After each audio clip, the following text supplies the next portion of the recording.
சட்டம் பேசலாம் வாங்க நேயர்கள் அனைவருக்கும் இனிய வணக்கம். நான் உங்கள் சரவணன் வழக்கறிஞர். சமீப காலமாக நம்மளோட சேனல் பார்க்குற நிறைய வியூவர்ஸ் எனக்கு கால் பண்ணி, நான் மாநில தகவல் ஆணையத்துக்கு 2ஆம் மேல்முறையீடு பண்ணி மாதக்கணக்காச்சு, ஆனால் எனக்கு அது என்ன ஆச்சுங்கிற தகவலே எனக்கு தெரியலை, அதை எப்படி காண்டாக்ட் பண்ணுறது சார் அப்படின்னு சொல்லி கேட்டிருக்காங்க.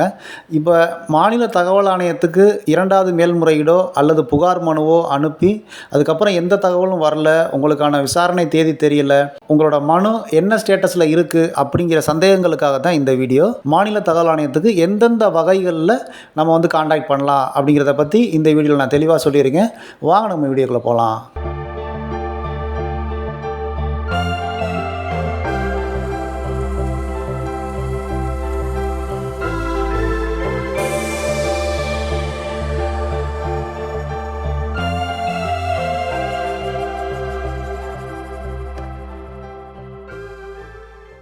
இந்த ஸ்க்ரீனில் போட்டிருக்க ஃபோன் நம்பருக்கு கால் பண்ணி நீங்கள் உங்களோட அந்த கேஸ் நம்பரை சொல்லி உங்களுக்கு ஒரு எஸ்எம்எஸ் அனுப்பியிருப்பாங்க. இப்போ நான் அந்த ஸ்க்ரீனில் காட்டுறேன் பாருங்கள். இந்த மாதிரி உங்களுக்கு ஒரு மெசேஜ் வந்திருக்கும்.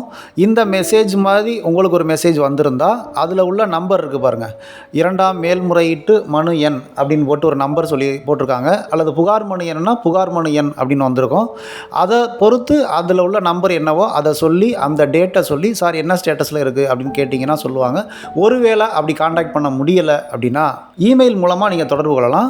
Email ID sic@nic.in. அதாவது நான் ஸ்க்ரீனில் இப்போ நான் தெளிவாக உங்களுக்கு நான் ஷோ பண்ணியிருக்கேன்.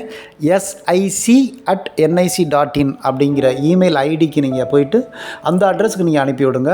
அந்த இமெயில் அட்ரஸுக்கு உங்களோட வழக்கு எண்ணையும் தேதியும் போட்டு, நான் இத்தனாம் தேதி நான் அனுப்பியிருந்தேன், இதோட ஸ்டேட்டஸ் நீங்கள் என்னங்கிறத எனக்கு ரிப்ளை பண்ணுங்கள் அப்படின்னு சொல்லியிருந்தீங்கன்னா கண்டிப்பாக உங்களுக்கான அந்த ஸ்டேட்டஸ் ரிப்ளை பண்ணுவாங்க. அந்த இமெயில் ஐடியிலேருந்து உங்களுக்கு ரிப்ளை பண்ணுவாங்க. இன்கேஸ் இந்த ஃபோன் நம்பருக்கும் ரிப்ளை பண்ணல, இமெயிலுக்கும் ரிப்ளை பண்ணல அப்படின்னா நம்ம பதிவு தபால் அஞ்சல் ஒப்புகை அட்டையுடன், அதாவது register post with acknowledgement card, register போஸ்ட்டில் நம்ம அனுப்பிவிடுவோம். அக்னாலஜ்மெண்ட் கார்டு வச்சு நம்ம அனுப்பிவிடுவோம். அது எப்படி எழுதணும், அந்த மனு எப்படி எழுதணும் அப்படிங்கிறத பற்றி நான் பிடிஎஃப் கீழே நான் கொடுத்துருக்கேன், டிஸ்கிரிப்ஷன்லையும் கொடுத்துருக்கேன், ஃபஸ்ட்டு கமெண்ட்லையும் பின் பண்ணி வச்சுருக்கேன். இந்த பிடிஎஃப்பை எப்படி ஃபில்லப் பண்ணணும் அப்படிங்கிறத பற்றி இப்போ நம்ம பார்க்கலாம் வாங்க. இந்த மனுவில் அனுப்புனர் முகவரியில் உங்களோட பெயர், தகப்பனார் பெயர், கணவர் பெயர், ஆணாக இருந்தால் தகப்பனார் பெயர், பெண்ணாக இருந்தால் கணவர், குறிப்பாக அஞ்சல் குறியீட்டு எண், பின்கோடு நம்பரும் உங்களோட செல் நம்பரும் கண்டிப்பாக நீங்கள் மென்ஷன் பண்ணுங்கள். அதுக்கப்புறம் பெறுநர் முகவரியில் மாநில தலைமை தகவல் ஆணையருக்கு நம்ம அனுப்புகிறோம். அதுக்கப்புறம் பார்த்தீங்கன்னா கடந்த அந்த ஒரு கேப் விட்டு இத்தனாம் தேதியில் அப்படின்னு சொல்லி போட்டிருக்கேன். நீங்கள் தகவல் உரிமை சட்டம் 2005 பிரிவு 19 உட்பிரிவு 3 கீழே 2ஆம் மேல்முறையீட்டு மனு எந்த தேதியில் அனுப்புனீங்களோ அந்த தேதியை அதில் மென்ஷன் பண்ணுங்கள். அதுக்கப்புறம் அந்த மனு என்ன நம்பர், கேஸ் நம்பர் கொடுத்துருக்காங்க, உங்களுக்கு ஒரு எஸ்எம்எஸ் வந்திருக்கும். அந்த எஸ்எம்எஸில் இந்த மனுவாக பதிவு செய்யப்பட்டது அப்படின்னு சொல்லி வந்திருக்கும். அந்த எஸ்எம்எஸை பார்த்து அதில் உள்ள அந்த கேஸ் நம்பரை அந்த கேப்பில் ஃபில்லப் பண்ணுங்கள்.